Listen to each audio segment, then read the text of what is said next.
Assalamualaikum warahmatullahi wabarakatuh. Kembali lagi dengan Cindy Reza Rahayu. Di sini saya akan mempresentasikan tugas dari Bu Rehana dengan mata kuliah Filsafat Hukum. Akan memberikan video singkat tentang aliran hukum alam atau naturalis dan hukum positif, serta konsep keadilan menurut Aristoteles. Oke, konsep pemikiran aliran hukum alam. Hukum alam itu terbagi menjadi dua. Yang pertama, aliran hukum alam irasional. Yang kedua, hukum alam rasional. Perbedaannya itu terdapat dari ciri-cirinya. Yang pertama, aliran hukum alam irasional berciri-ciri yang pertama itu hukum yang berlaku bersifatnya universal dan abadi secara langsung dari sumbernya itu dari Tuhan. Yang kedua, keadilannya itu bersifat absolut sehingga disimbolkan dengan huruf T, T-nya T kapital. Terus, yang kedua, aliran hukum alam rasional. Yang ciri-cirinya itu sumber hukumnya universal dan rasional tersebut berasal dari manusia sendiri atau rasio manusia. Yang kedua, keadilannya bersifat relatif dengan simbol T kecil. Terus yang pemikiran aliran hukum alam ini masih primitif pada abad 4 sampai 5 sebelum Masehi. Aliran ini tertua dalam sejarah pemikiran manusia yang memandang hukum berasal dari Tuhan, sehingga hukum tersebut disebut dengan hukum alam. Aliran hukum alam merupakan kontradiktif atau kebalikan pada aliran hukum positif. Aliran hukum alam lahir karena kegagalan umat manusia dalam mencari keadilan yang absolut, karena keadilan itu tidak adanya relatif.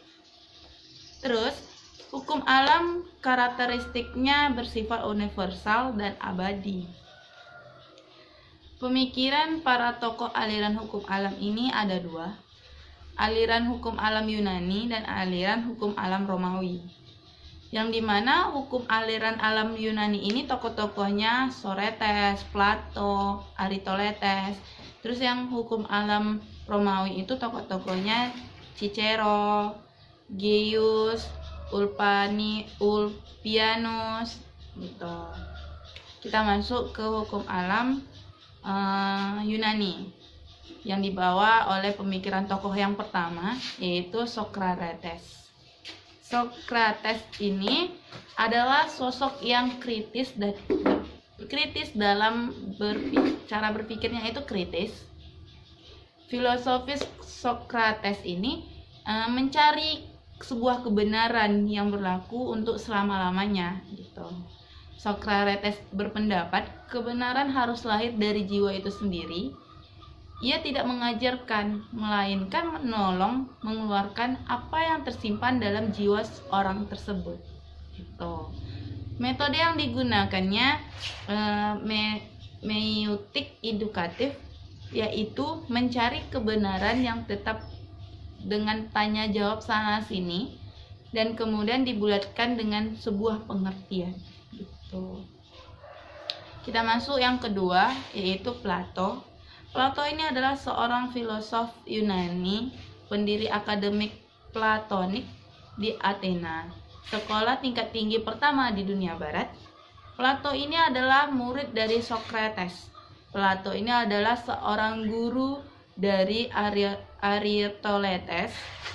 Karya Plato ini yang dikenal tentang Republik, yang di dalamnya berisi tentang uraian garis besar pandangan pada keadaan ideal.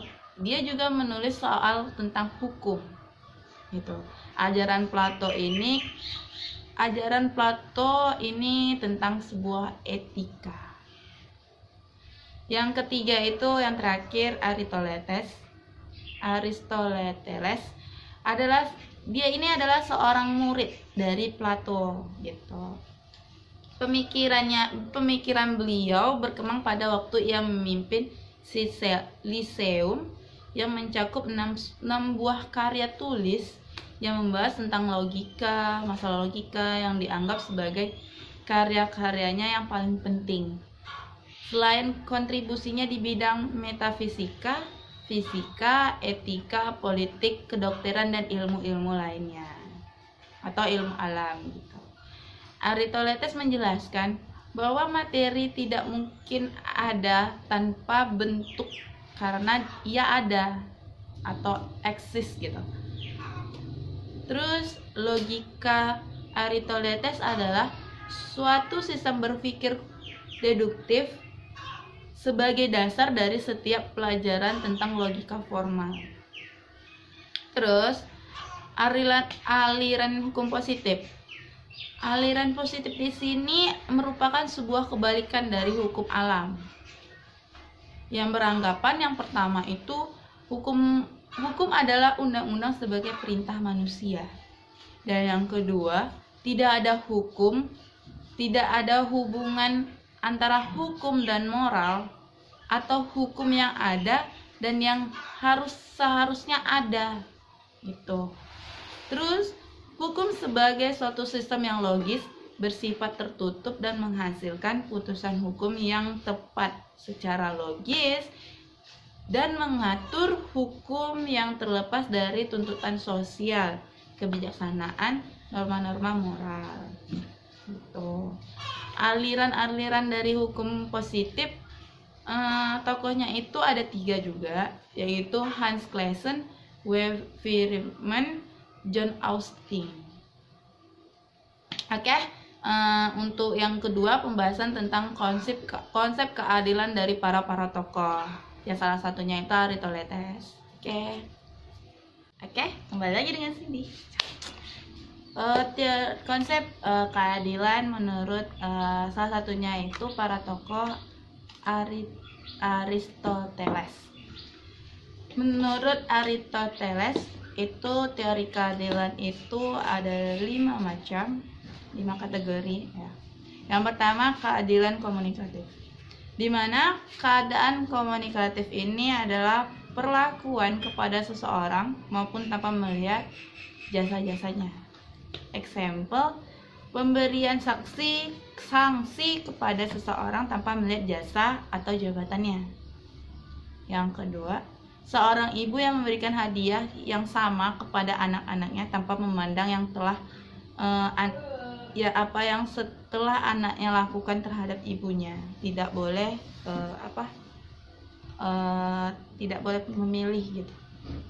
Harus adil secara komunikatif. Dan yang kedua, keadilan distributif, di mana keadilan distributif ini merupakan perlakuan kepada seseorang sesuai dengan jasa-jasa yang telah dilakukannya. Example, bos yang memberikan gaji lebih kepada karyawan yang rajin dan bisa disebut sebagai karyawan yang profesional terhadap pekerjaannya. Dan yang kedua, mandor yang memberikan upah sesuai dengan apa yang dikerjakan oleh karyawannya. Gitu. Yang ketiga, keadilan kodrat alam.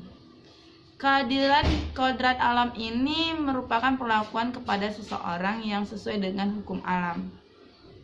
Contoh example-nya, jika kita membantu orang dalam kesulitan, maka ia akan membantu kita juga.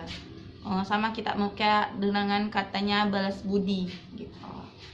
Terus keadilan konvensional, di mana keadilan konvensional ini merupakan keadilan yang terjadi salah satu seseorang telah memenuhi peraturan khusus atau bisa disebut dengan peraturan perundang-undangan gitu. Contohnya warga negara yang mematuhi peraturan perundang-undangan negara. Kayak contohnya aja kayak saat kita mengendara, kita pastinya akan memakai helm, kaca spion, dan membawa surat-surat yang lengkap sesuai dengan peraturan lalu lintas gitu. Terus keadilan perbaikan. Keadilan perbaikan ini merupakan keadilan yang terjadi di mana seseorang telah mencemarkan nama baik orang lain. Contohnya, orang yang minta maaf kepada korban lewat sosial media atau secara langsung karena telah melecehkan nama baik si korban tersebut gitu. Oke, sekian dari presentasi saya. Sangat singkat, jelas dan padat sesuai dengan waktu yang telah diberikan sama dosen gitu. Saya undur diri. Saya Cindy Reza Rayu mengucapkan terima kasih. Assalamualaikum warahmatullahi wabarakatuh.